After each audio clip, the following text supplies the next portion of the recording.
Pernah kepikiran nggak sih, apa yang sebenarnya terjadi di pembukuan bank waktu kita ambil pinjaman? Nah, kali ini kita bakal bongkar tuntas siklus hidup sebuah pinjaman dari kacamata akuntansi bank, mulai dari pas cair sampai pas pembayarannya mulai seret. Yuk kita langsung intip dapurnya. Kita akan pakai satu studi kasus nyata, kita lihat gimana bank ngitung angkanya, jurnalnya dibikin kayak gimana, dan yang paling penting, kita bedah logikanya kenapa aturannya bisa berubah di tengah jalan. Oke, pertama-tama, kenalan dulu sama para pemain utama dalam cerita kita. Di satu sudut, kita punya PT Arimbi, perusahaan yang butuh modal usaha. Dan di sudut lain, ada Bank Bayu yang siap memberikan pinjaman.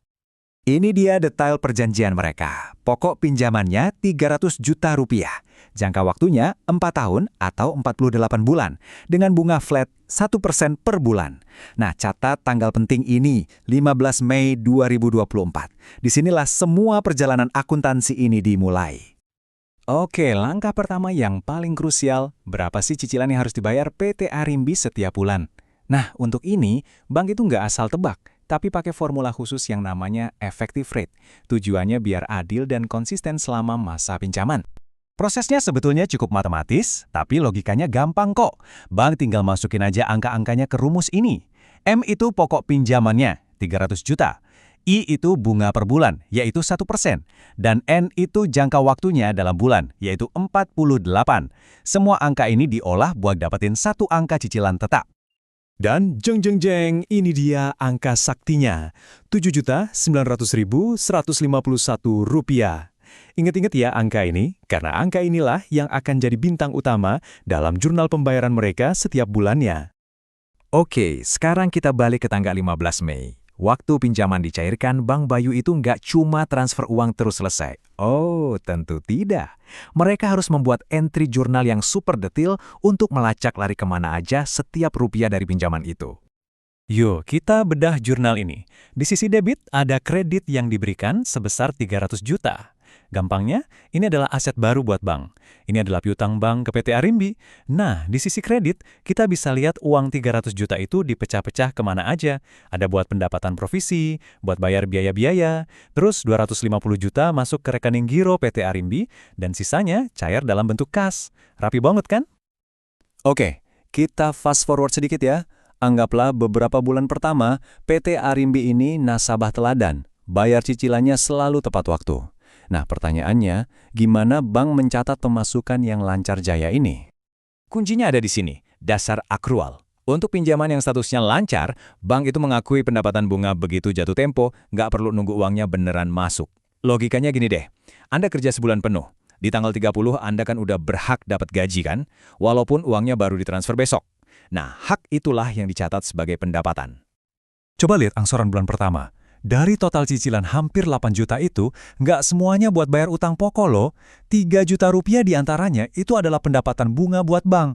Sisanya yang sekitar 4,9 juta baru deh buat ngurangin pokok pinjamannya. Ini dia jurnalnya. Sisi debitnya simple, ada uang masuk ke giro sebesar 7,9 juta. Nah, di sisi kreditnya dipecah. Aset pinjaman bank berkurang 4,9 juta. Dan yang paling bikin bank senyum, mereka langsung catat pendapatan bunga sebesar 3 juta.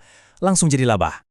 Bulan Juni, Juli, Agustus, ceritanya sama. Pembayaran lancar, jurnal rapi, kelihatannya semua baik-baik aja. Tapi, ya namanya juga cerita, nggak seru kalau nggak ada dramanya kan?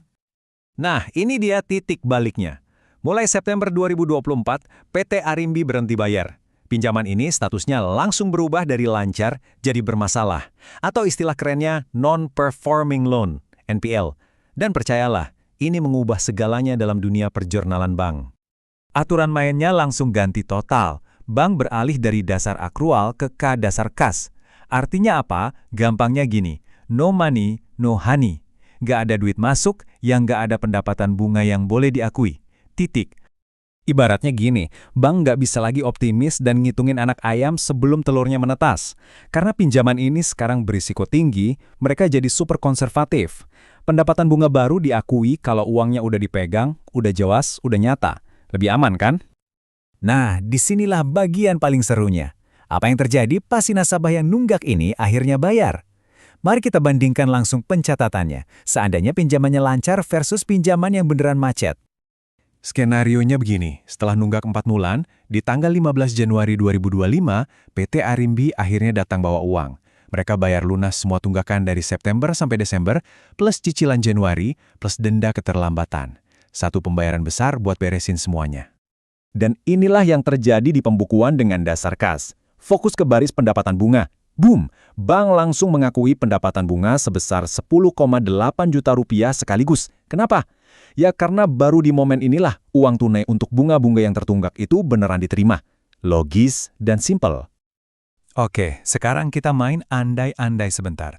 Gimana ceritanya kalau pinjaman ini nggak pernah macet dan bank tetap kekeh pakai dasar akrual? Jurnalnya bakal kayak gimana pas terima pembayaran besar yang sama? Sebelum lihat jurnalnya, ini perbandingan mendasarnya. Dasar kas itu konservatif, nungguin duitnya dulu. Dasar akrual itu optimis, begitu jatuh tempo langsung dicatat. Nah, dasar akrual ini punya akun cadangan yang namanya piutang bunga, untuk mencatat bunga yang udah jatuh tempo tapi belum dibayar. Nah, lihat perbedaannya yang mencolok. Kalau pakai dasar akrual, pendapatan bunga yang diakui pas Januari itu kecil, cuma sekitar 1,3 juta untuk bunga bulan itu aja. Loh, terus sisa uang bunganya kemana? Jawabannya ada di baris piutang bunga. Uangnya dipakai buat melunasi piutang yang udah dicatat dari bulan-bulan sebelumnya. Jadi pendapatannya nggak numpuk di 1 bulan, tapi udah diakui secara bertahap. Jadi, ini dia kesimpulan pentingnya. Pertama, status pinjaman, lancar atau macet, itu menentukan metode akuntansinya. Kedua, akrual itu lebih agresif mengakui pendapatan lebih dulu. Ketiga, kas itu lebih sabar, nunggu uangnya ada. Dan perbedaan fundamental ini benar-benar mengubah cara dan waktu sebuah bank melaporkan laba dari bunga pinjaman. Hal ini ninggalin satu pertanyaan besar buat kita renungkan. Kalau cara bank mencatat laba bisa berubah-ubah tergantung dari tingkat risiko nasabahnya, gimana dong cara kita sebagai orang luar bisa benar-benar akurat menilai kesehatan finansial sebuah bank cuma dari laporan keuangannya? Coba deh, pikirkan.